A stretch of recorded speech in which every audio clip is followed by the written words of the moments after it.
Bienvenidos y bienvenidas a Enclave Política, el programa de Telesur que analiza la problemática de nuestra región. Empezamos.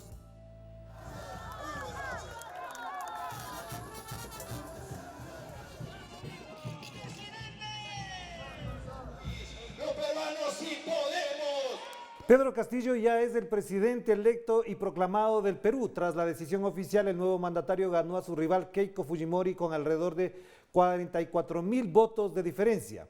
Más allá de los resultados y toda la polémica desatada por la derecha peruana y mundial, la pregunta de rigor es: ¿lo van a dejar gobernar? ¿Tendrá garantías y condiciones para administrar un país con una enorme crisis económica y sanitaria que además es muy grave para la mayoría de los peruanos? Pero al mismo tiempo, si lo dejan gobernar, nos preguntamos, ¿hay posibilidades concretas de cumplir sus ofertas de campaña y con ello también brindar mejores condiciones de vida para los pobres del Perú? Pues de esto queremos conversar con la socióloga peruana Lucía Albites, con quien tomamos ya contacto en Lima. ¿Qué tal, Lucía? Qué gusto volverte a ver. ¿Cómo estás? Orlando, ¿cómo estás? El gusto es mío.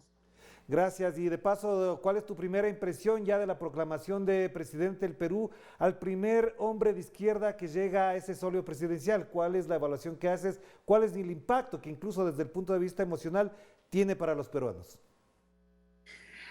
Orlando, decir que estamos ante un acontecimiento inédito, ante un acontecimiento histórico, porque el profesor Pedro Castillo, el presidente ya hoy proclamado Pedro Castillo, representa a los sectores del país más marginados de la decisión política, de la redistribución económica, ¿no? Y de la voluntad hacia lo que se tenía que construir como país.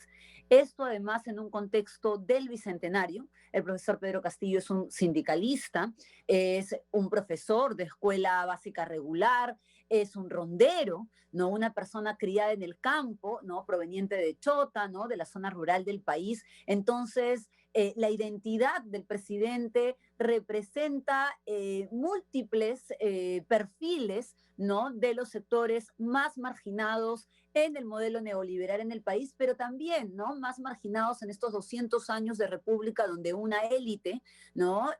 Blanca, acomodada, ¿no? Dependiente, ¿no? De poderes extranjeros, ha gobernado, ¿no? Y ha hecho con el país lo que en la práctica ha querido, ¿no?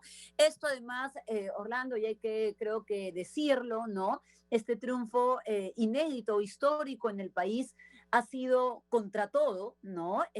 Contra viento y marea, por decirlo de alguna forma. Hemos estado semanas con la intentona golpista a través de trampas legales del fujimorismo, a través de impugnaciones, una tras otra, que lo que hacían en la práctica era dilatar el tiempo porque querían llegar al 28 de julio sin presidente proclamado.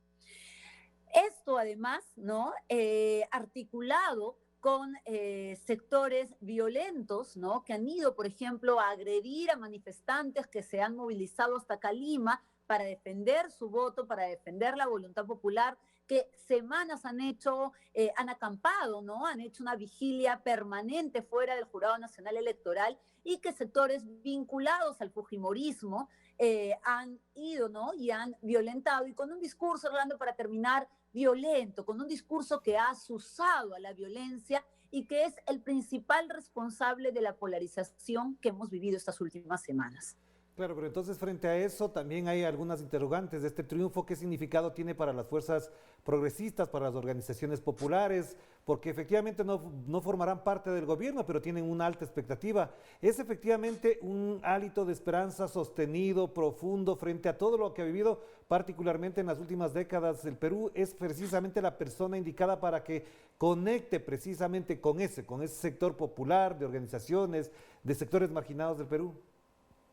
Totalmente, ¿no? Creo que además en estas semanas, cuando sin ninguna duda ya, más allá de los intentos descritos, ¿no? Hace un momento, ya el profesor Castillo era, ¿no? El presidente electo del país, se ha mostrado en diversos diálogos con amplios sectores de la sociedad, como el movimiento indígena, como las mujeres, ¿no? Como los jóvenes. Entonces, sí, lo que vemos es una voluntad, ¿no? De dialogar con amplios sectores del país, ¿no?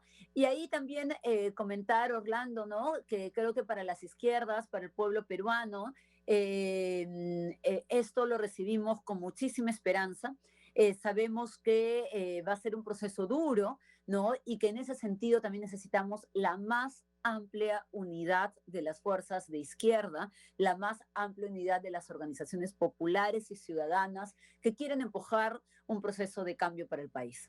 Frente a eso, Lucía, la otra pregunta que cabe estos momentos con respecto a esto es ¿hasta dónde efectivamente va a poder gobernar? Porque tú mencionas el ataque virulento, más de 760 impugnaciones hizo la señora Keiko Fujimori, pero tenemos un aparato mediático, empresarial, incluso intelectual de la derecha que no ha previsto para nada darle tregua ni tampoco darle la carta necesaria para gobernar a Pedro Castillo. Este sector no va a parar, este sector incluso prepara sus baterías para el ataque y frente a eso, ¿cuál sería la estrategia y cuál sería la fortaleza política de Pedro Castillo? Sí, bueno, vamos a tener definitivamente a un sector que va a querer boicotear, ¿no? Los avances, boicotear el proceso de transformación, ¿no? Que se va a empujar, ¿no? De acuerdo además a lo que votó el pueblo peruano, ¿no? En este bicentenario. Y el reto es bastante grande. Se necesita al pueblo atento, una ciudadanía movilizada, una ciudadanía que tenga también un rol activo, ¿no? En la defensa, ¿no? De un gobierno legítimo y la defensa de un programa político que ganó en el Perú. ¿No? Nosotros sí creemos que hay una amplia voluntad del profesor Castillo por ejemplo, garantizar un gabinete de cambio, un gabinete alineado, ¿no? A lo que votó la mayoría del pueblo peruano, pero también un gabinete que sepa, ¿no? Y que tenga la capacidad de dialogar con los amplios sectores del país. Orlando, yo ahora, o sea, te lo digo como socióloga, ¿no? Creo que estamos en el gran reto de pasar de una mayoría electoral a una mayoría político-popular. Y eso, ¿no? Va a depender mucho, ¿no? De que se puedan generar las demandas, ¿no? Se puedan garantizar las demandas del pueblo peruano, porque además hay que decir, nuestro país está muy golpeado por la pandemia, ¿no? Hemos perdido más, ¿no? De 150.000 compatriotas prácticamente en lo que va, ¿no? De la pandemia y se ha caído también, ¿no? La economía de las familias, grandes puestos de trabajo, ¿no? Muchísimos puestos de trabajo se han perdido en la pandemia. Entonces tiene que haber un compromiso con reactivar la economía de las familias, de la gente, no de los grupitos de poder de siempre, sino de las familias peruanas. Y en ese sentido también, Orlando, tener un Estado que garantice una redistribución económica de los recursos que tiene el país. Ahora bien, tú acabas de mencionar algo que es muy importante, Lucía, y tiene que ver con que la legitimidad ganada en las elecciones se tiene que refrendar en la gestión política, y esa gestión política tú has planteado que también corresponde a una organización popular, social. Pero ahí tengo una pregunta, ¿hasta dónde la izquierda en general en el Perú está aliada, está articulada a la posibilidad de gestionar un gobierno de otra naturaleza para los peruanos?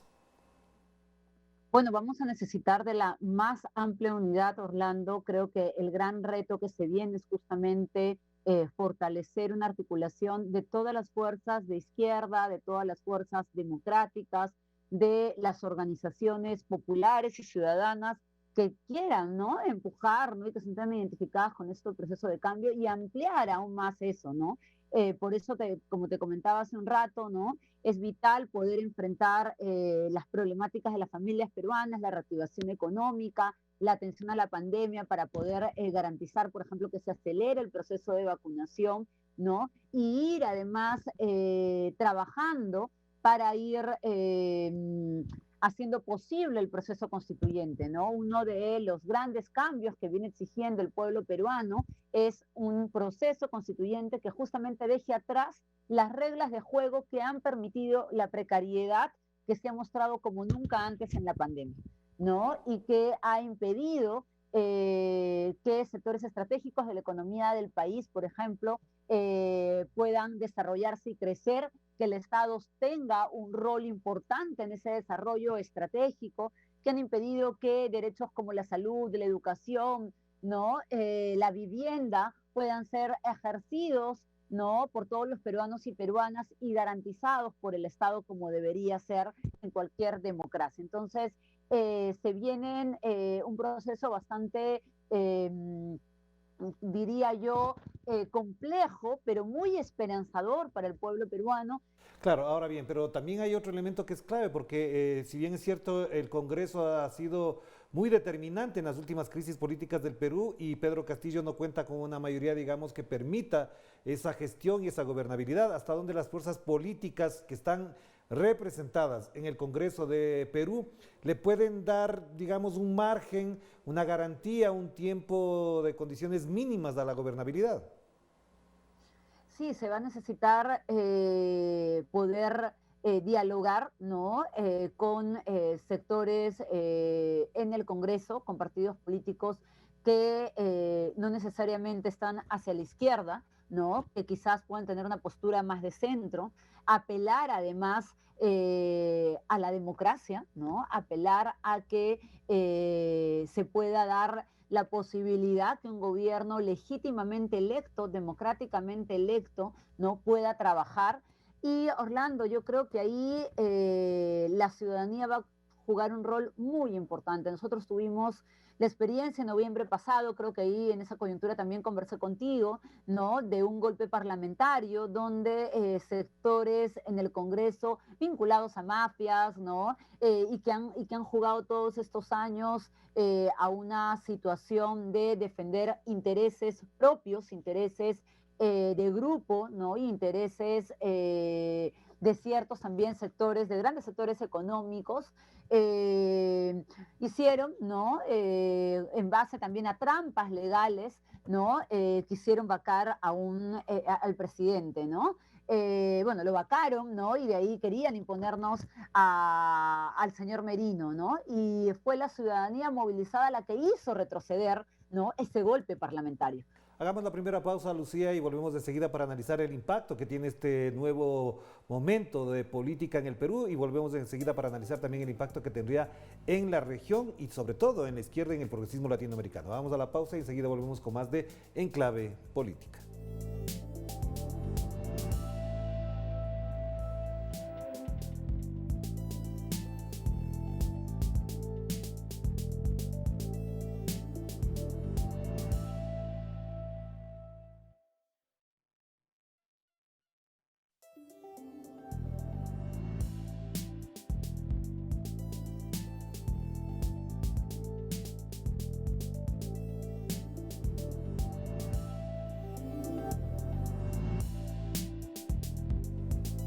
Estamos de vuelta aquí en Clave Política a través de Telesur, la señal informativa de América Latina y el Caribe. Nos conectamos de nuevo con Lima.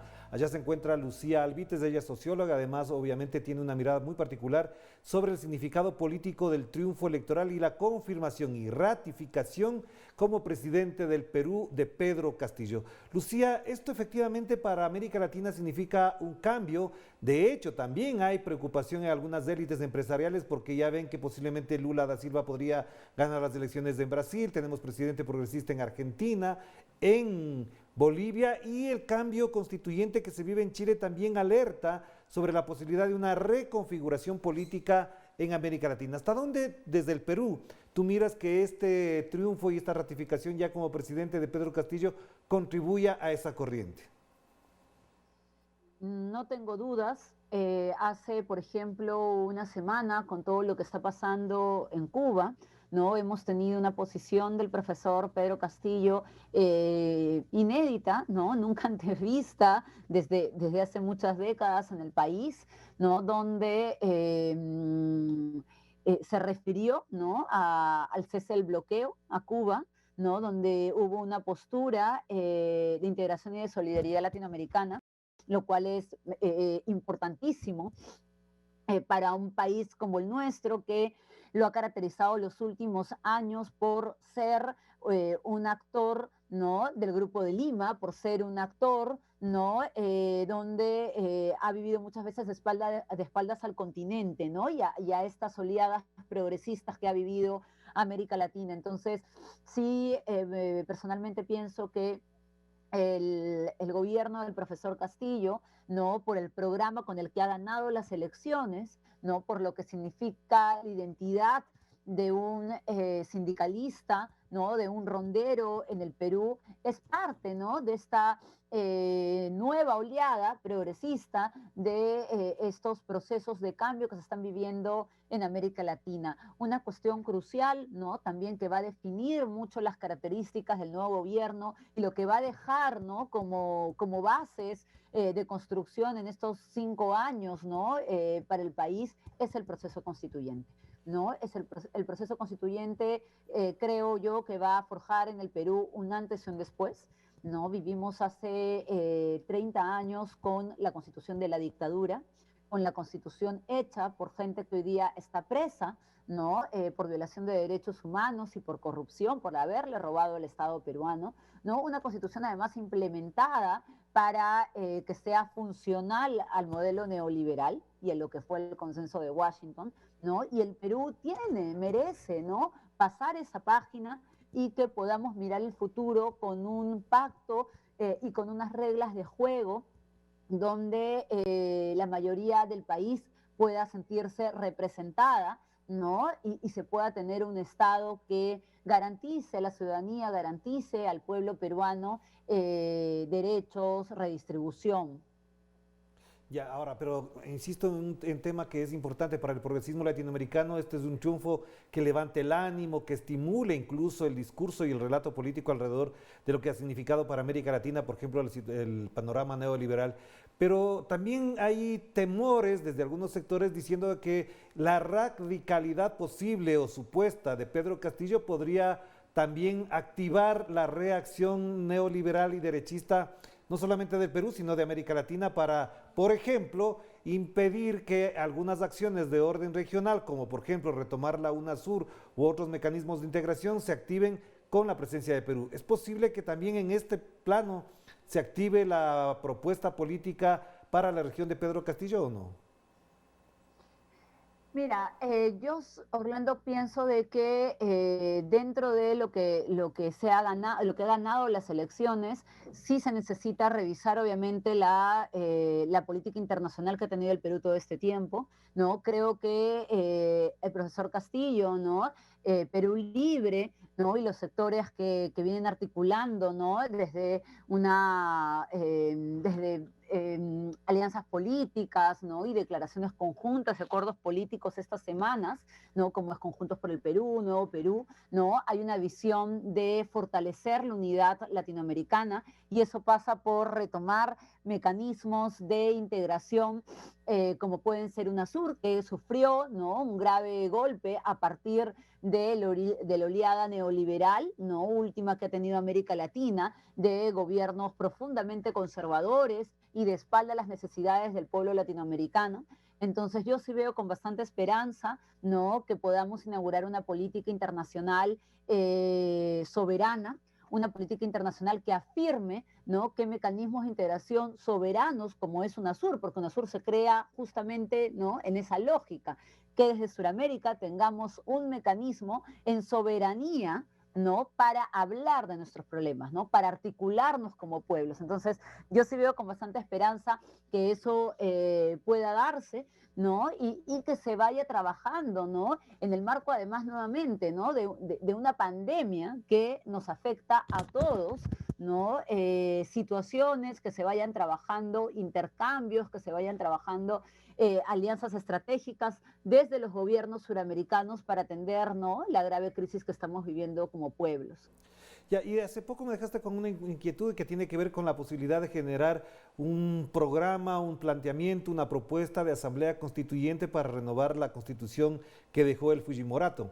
Esto efectivamente cuenta con el apoyo de los sectores de izquierda y progresistas que llevaron al poder a Pedro Castillo, pero ¿cómo ves si es que en los otros sectores, digamos centro democrático, la socialdemocracia, algunos sectores empresariales, hay también la posibilidad de apuntalar un nuevo marco jurídico constitucional para el Perú para afrontar los nuevos retos y desafíos de este siglo?